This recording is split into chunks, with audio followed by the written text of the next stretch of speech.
Halo semuanya dimanapun kalian berada, luangkan waktu kalian sejenak untuk menyaksikan alur drama Till the End of the Moon, bergenrekan romantis, usia, fantasi. Drama ini menceritakan era saat iblis berkuasa. Mereka menjadi tuan dari para kultivator dan manusia yang fana. Para tetua kultivator menilai perlu untuk mengirim seseorang ke masa lalu. Menurut mereka, orang tersebut nantinya bertugas untuk mencari tahu asal-usul dari Raja Iblis, sehingga mereka bisa mencegah kebangkitannya. Li Susu yang diperankan oleh Bailu menerima misi tersebut. Ia menjadi Ye Siwu yang fana, putri ketiga dari Jenderal Ye yang menikah dengan Tan Taijin yang diperankan oleh Luo Yunxi, pangeran Sandra dari Raja Iblis yang akan datang. Perempuan itu sesungguhnya bertekad untuk menghancurkan Tan Taijin, sebab Tan Taijin membantai banyak orang di masa yang akan datang. Namun, misinya itu menjadi rumit ketika Li Susu secara perlahan menjadi saksi kehidupan masa lalu Tan Taijin hingga naik kekuasaan. Mampukah Li Susu untuk menuntaskan misinya itu? Langsung saja kita masuk ke alur ceritanya. Cerita dibuka dengan kemunculan Dewa Iblis yang mengakibatkan bencana dan kekacauan. Dewa Iblis dan dua pengawal setianya pergi menuju sekte Xiaoyao untuk merebut cermin masa lalu. Cermin masa lalu adalah salah satu pusaka yang mampu membunuh sang Dewa Iblis. Di sekte Hengyang, seorang dewi yang bernama Li Susu sedang mengawasi keadaan sekte Hengyang.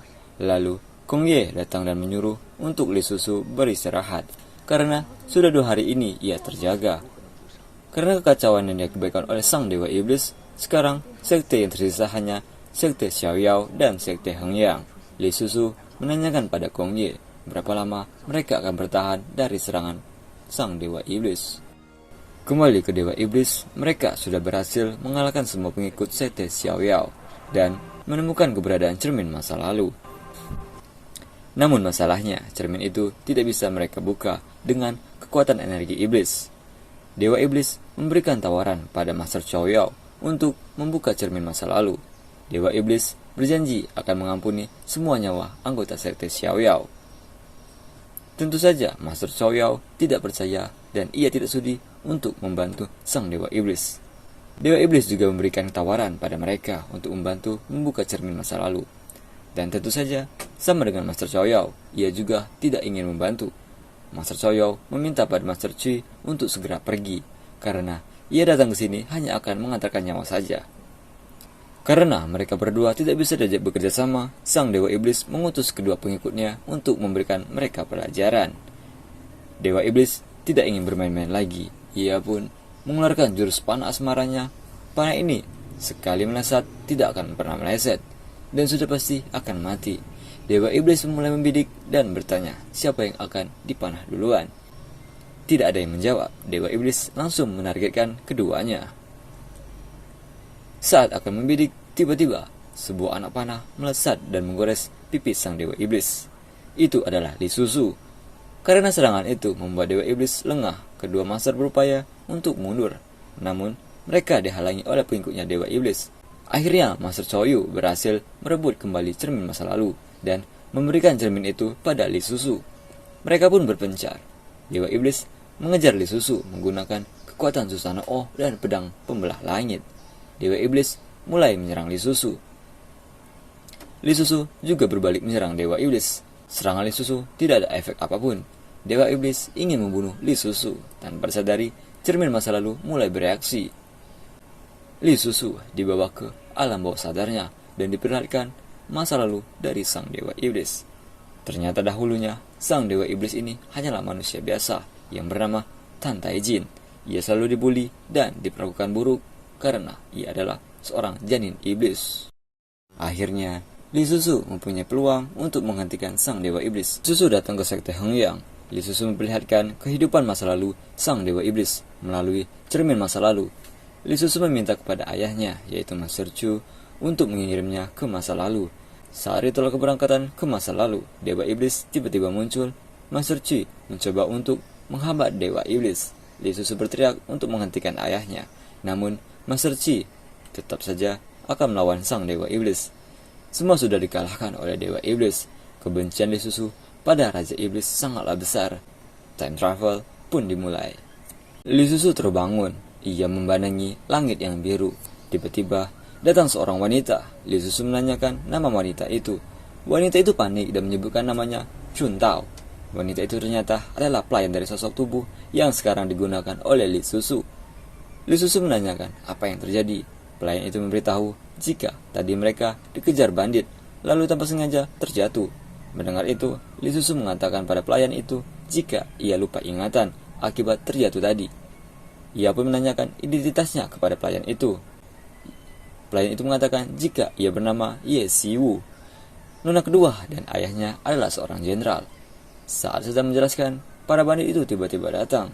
Mereka pun segera pergi untuk melarikan diri. Ye Siwu memegang tangan pelayannya dan melompat mencoba untuk terbang. Tapi ia lupa, sekarang ia menggunakan tubuh dari manusia biasa. Akhirnya, mereka kabur dengan cara manual. Saat di pelarian, ia menyuruh untuk pelayannya bersembunyi karena ia akan mencoba menghadapi para bandit itu. Namun, ada yang aneh dengan para bandit itu. Bandit itu seperti memberikan isyarat. Para bandit itu segera menyerang Ye Siwu. Ye Siwu memberikan sedikit perlawanan karena ia menggunakan tubuh manusia dan juga tidak mempelajari ilmu bela diri. Ye Siwu tidak mampu menandingi para bandit itu. Saat sudah terkepung, ia mencoba memanggil senjata rohnya. Namun yang datang hanya gantungan kunci. Tidak putus asa, Ye Siwu mencoba untuk melawan lagi, namun sia-sia saja. Saat bandit itu akan membunuh Ye Siwu, tiba-tiba datang Kong Ye. Ia pun melawan semua bandit itu. Ye Siwu mengenalinya, itu adalah Kong Ye, kakak dari Li Susu, dan memanggilnya. Namun, berbeda di masa lalu, Kong Ye di masa ini adalah seorang pangeran. Orang itu mengatakan, sudahlah, jangan bersandiwara lagi. Ia menjelaskan dalam hidupnya hanya ada Ye Pincang dan meminta Ye Siwu untuk tidak mengganggunya lagi. Namun, Ye Siwu tidak mengerti apa yang sedang dibicarakan olehnya. Pelayannya menjelaskan jika selama ini Ye Siwu cintanya bertepuk sebelah tangan dan juga sebentar lagi Shaolin akan menjadi kakak iparnya. Mendengar itu, Ye Siwu terkejut bagaimana mungkin ia menyukai kakaknya sendiri. Tiba-tiba, bandit itu muncul kembali dan menagih upah karena sudah menjalankan rencana dengan baik. Ternyata, bandit itu adalah suruhannya Ye Siwu untuk mendapatkan perhatiannya Shaolin. Kembali ke kediamannya, Ye Siwu menanyakan seseorang pada pelayannya itu. Ia menanyakan Tan Taijin. Betapa kagetnya Ye Siwu, ternyata Tan Taijin adalah suami Ye Siwu itu sendiri. Pelayannya mengajak Ye Siwu untuk menemui Tan Taijin. Terlihat Tan Taijin sedang dihukum berlutut di halaman. Ye Siwu juga menanyai pada pelayannya itu, apa kelemahan Tan Taijin? Pelayannya mengatakan yang paling ditakuti di kediaman ini adalah Ye Siwu itu sendiri. Ye Siwu datang dan menemui Tan Taijin. Ye Siwu ingin sekali membunuhnya. Ye Siwu mengamati dan mencari keberadaan tulang iblis, karena ia tidak bisa membunuh Tan Taijin jika tulang iblis itu belum dihancurkan. Namun, Ye Siwu sedikit kurang yakin jika ia adalah sang dewa iblis, karena ia sangat lemah. Ye Siwu mengamati Tan Taijin dan mengatakan, "Kau ingin membunuhku?" Mendengar itu, tatapan Tan Taijin sama persis seperti tatapan sang dewa iblis dan membuat Ye Siwu ketakutan dan pergi meninggalkannya. Setelah pergi, Ye Siwu bertanya pada Chun Tao, mengapa Tan Taijin berlutut di halaman padahal cuaca sangat dingin. Pelayannya itu menjelaskan jika Tan Taijin berlutut di halaman karena Ye Siwu itu sendirilah yang menghukum Tan Taijin untuk berlutut di halaman selama 3 hari. Di dalam kamarnya, Ye Siwu termenung karena akhirnya ia sudah berhasil menemukan sang dewa iblis. Namun, ia tidak bisa segera membunuhnya. Jika sampai Tan Taijin terbunuh dan tulang iblis belum dihancurkan, itu akan malah membuat dewa iblis bangkit dengan cepat. Jadi, Ye Siwu harus segera mencari cara untuk menghancurkan tulang iblis itu terlebih dahulu. Untung saja, sekarang Tan Taijin masih seorang manusia biasa yang lemah. Malam harinya, Ye Siwu sedikit gelisah karena cuaca di luar sangat dingin. Ia sedikit mengkhawatirkan nasib Tan Taijin. Tapi karena kebenciannya, ia pun tetap membiarkan Tan Taijin berlutut di luar untuk memberikan sedikit pelajaran. Tanpa disadari, Ye Siwu tertidur. Saat ia bangun, ia segera mengecek keadaan Tan Taijin. Ye Siwu mengira jika Tan Taijin sengaja untuk berpura-pura lemah.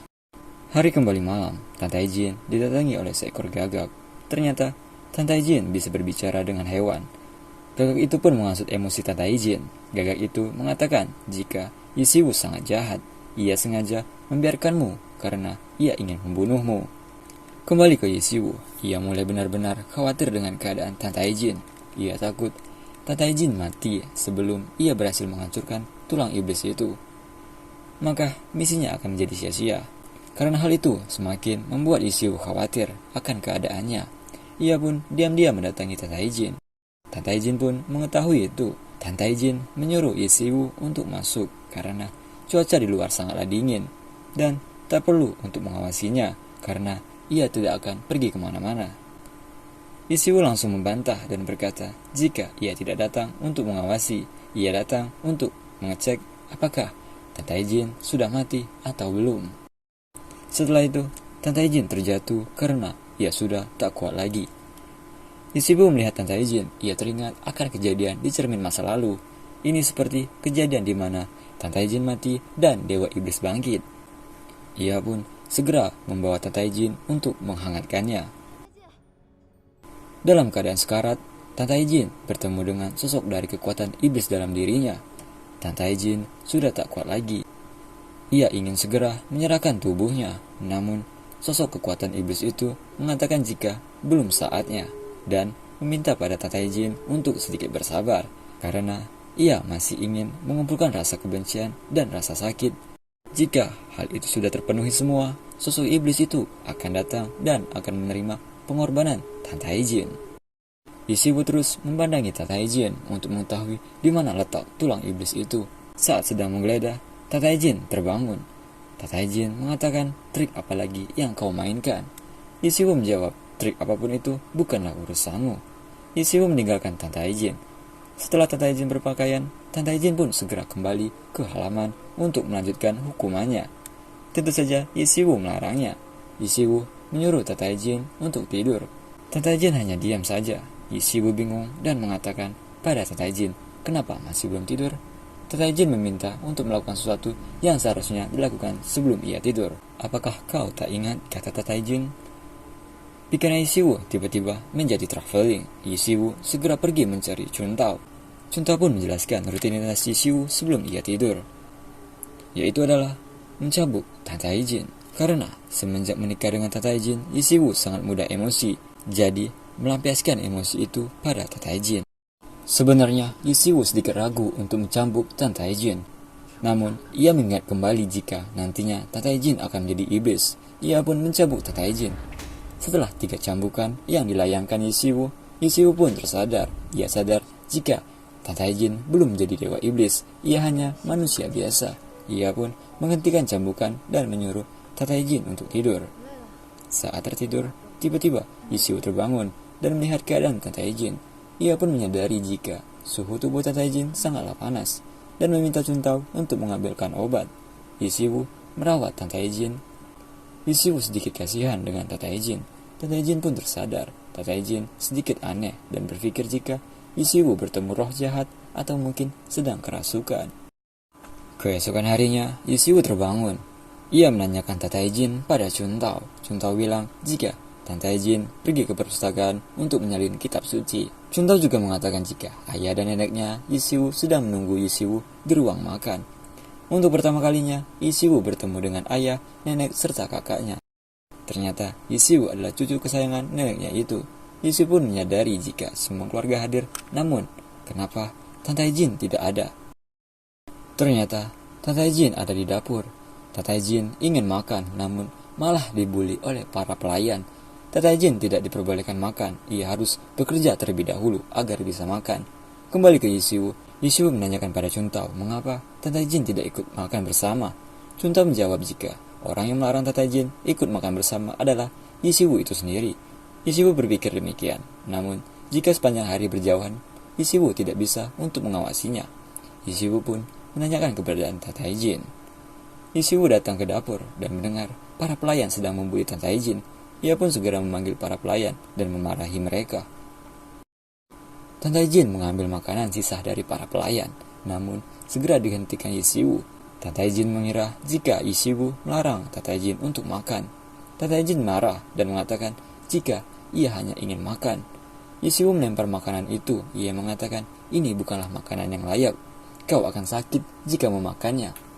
Tata Jin menjawab jika ia pernah memakan makanan yang lebih buruk daripada ini. Yishiwu segera membawa Tata Jin. Tata Jin menolak karena jika ia tidak makan, ia akan mati. Yishiwu tetap saja membawa Tata Jin.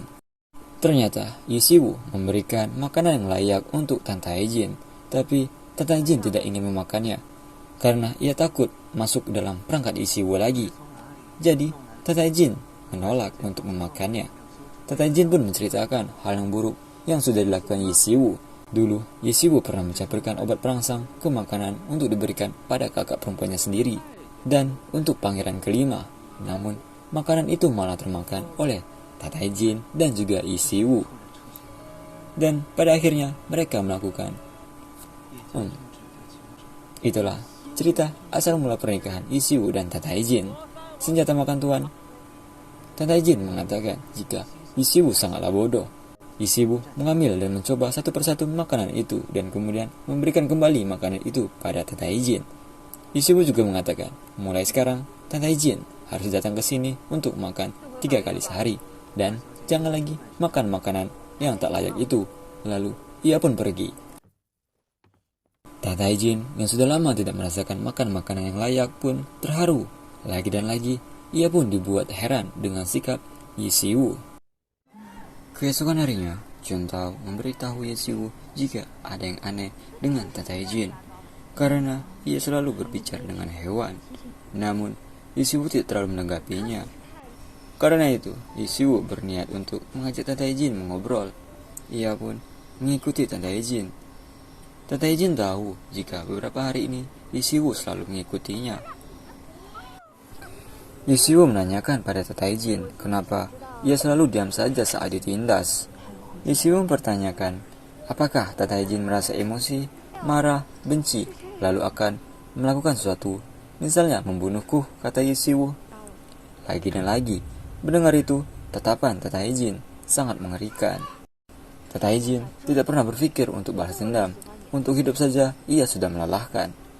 Yishiwu membalas, walaupun hidup terkadang melelahkan, tapi kau harus menjalani hidupmu dengan baik. Dan jika kau ingin berbicara pada seorang, temuilah aku.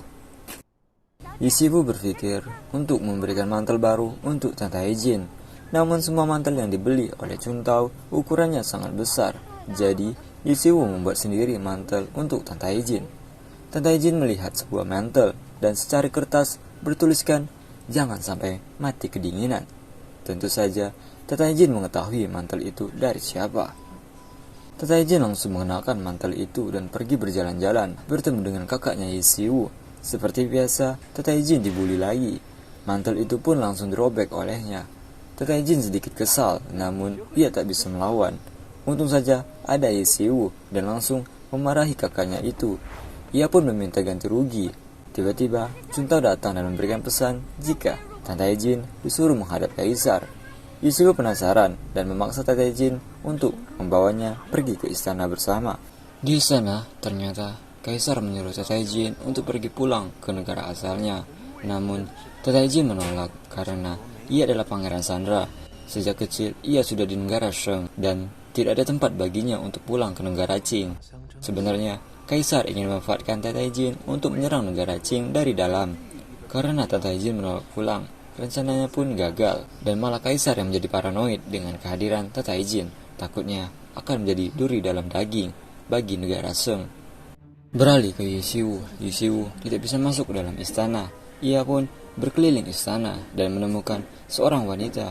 Ia bernama Yingxing. Pelayan memberitahu jika ia dulunya adalah pelayan setia Tata Jin, namun tiba-tiba menjadi gila. Yishiwu mendekati Yingxing. Yingxing pun berteriak. Dia mengatakan bukan dia yang mencelakai pangeran. Setelah dari sana, Tata Jin dihadang oleh pengawas Wu. Pengawas Wu ingin mengajak Tata Jin bekerja sama untuk menjebak Shaolin dan ayahnya Yishiwu dengan imbalan akan memberikan kekayaan dan kekuasaan. Namun Tata Jin menolak. Pengawas Wu mengancam Tata Jin jika hidupnya Tata Jin dan pelayannya itu ada di tangan pengawas Wu. Namun tiba-tiba pengawas Wu dapat panggilan untuk menemui kaisar dan meminta Tatai Jin untuk tidak memberitahu siapapun tentang ini. Setelah pengawas Wu pergi, Tatai Jin mengirim seekor lebah. Lebah itu pun masuk ke kuping dan kemudian membunuh pengawas Wu. Malam harinya, Yishi Wu memikirkan tentang pelayan itu. Ia bertemu dengan ayahnya. Ayahnya bilang untuk jangan pergi keluar karena banyak orang yang menghilang. Dan juga hal aneh menimpa pengawas Wu karena ia tiba-tiba meninggal setelah mengobrol dengan Tatai Jin. Seketika, Yishi Wu teringat dengan perkataan Chun Tao jika Tatai Jin sering mengobrol dengan hewan. Yishi Wu berpikir jika kekuatan Dewa Iblis mulai bangkit. Yishi Wu segera datang dan langsung memeriksa Tatai Jin. Yishi Wu langsung menanyakan tentang pengawas Wu yang meninggal setelah mengobrol dengan Tatai Jin. Tatai Jin hanya diam saja. Beralih scene, muncul siluman yang sedang mencari mangsa. Ia mencari orang-orang yang bermimpi buruk untuk dipanen. Ternyata siluman itu pergi ke tempat Ye Pingchang. Ia melihat Ye Pingchang yang sedang bermimpi dan ingin membawanya untuk memanen saripati mimpinya. Keesokan harinya, Yishi Wu masih saja memikirkan tentang kematian pengawas Wu. Ia benar-benar takut jika kekuatan Dewa Iblis mulai bangkit. Chun Tao datang dan memberitahu jika Ye Pingchang tiba-tiba menghilang. Mereka pun pergi mengeceknya. Di kamar Ye Pingchang sudah banyak orang dan ada salah satu murid dari sekte Xiaoyao yang bernama Pang Yiqi. Ia sedang melakukan ritual mencari keberadaan siluman itu. Di tengah ritual itu, tiba-tiba ia berhenti tepat di hadapan Tatai Jin. Semua orang terdiam. Yishi Wu pun panik, takutnya ia akan menyadari aura iblis dari Tatai Jin. Ternyata, murid sekte itu meramalkan Tatai Jin jika sebentar lagi Tatai Jin akan kaya raya, dan jika sudah kaya raya, ia meminta untuk Tatai Jin tidak melupakannya. Di kediaman Ye, Yishi Wu, Xiaolin, dan Pang Yiqi sedang menunggu kedatangan siluman. Tatai Jin sedang menuliskan pesan tentang lokasi keberadaan siluman itu. Tanpa disadari, siluman itu sudah mengetahui keberadaan Tatai Jin. Yishi Wu melihat keberadaan siluman. Pang Yiqi segera mengaktifkan formasi untuk menahan siluman. Ternyata itu hanya tipuan. Siluman yang asli sedang menuju ke tempat Tatai Jin. Yishi Wu mencoba menolongnya, namun malah juga ikut tertangkap.